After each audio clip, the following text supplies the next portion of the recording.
कहते हैं पहाड़ों के बीच छुपी इस झील ने कभी किसी को जिंदा वापस नहीं जाने दिया। आज चार दोस्त एक ऐसी मुहिम पर निकले हैं जो उनकी जिंदगियां हमेशा के लिए बदल देगी। ये है खौफनाक झील का राज। चार दोस्त अली, साद, मरियम और हना गर्मियों की छुट्टियों में शुमाली पाकिस्तान के पहाड़ों में ट्रेकिंग के लिए निकले। ये जगह एक पुरअसरार झील के लिए मशहूर थी, जिसके बारे में मकामी लोग कहते थे कि वहां जाने वाले अक्सर वापस नहीं आते। रास्ता घने जंगलों, पथरीले रास्तों और तेज दरिया के किनारों से गुजरता था। शाम होने तक वो झील के करीब पहुंच गए।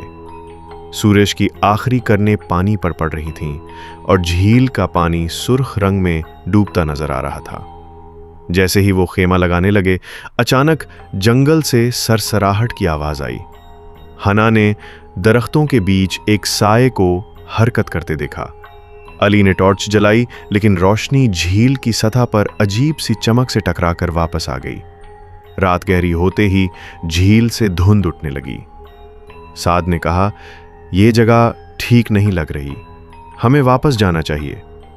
लेकिन अली जिद पर उड़ गया, हम यहां तक पहुंचे हैं, राज जानकर ही जाएंगे।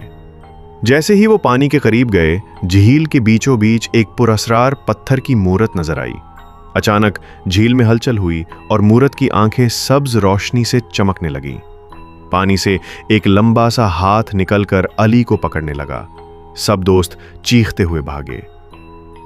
मरियम ने एक दरख्त के नीचे छुपा एक पुराना संदूक देखा।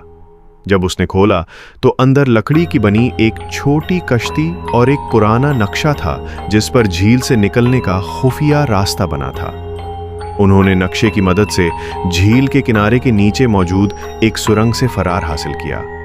जब वो महफूज मकाम पर पहुंचे और पीछे देखा, झील की रोशनी गायब हो गई थी। लेकिन सबको पता था कि ये पुरअसरार झील कभी अपनी अगली कुर्बानी का इंतजार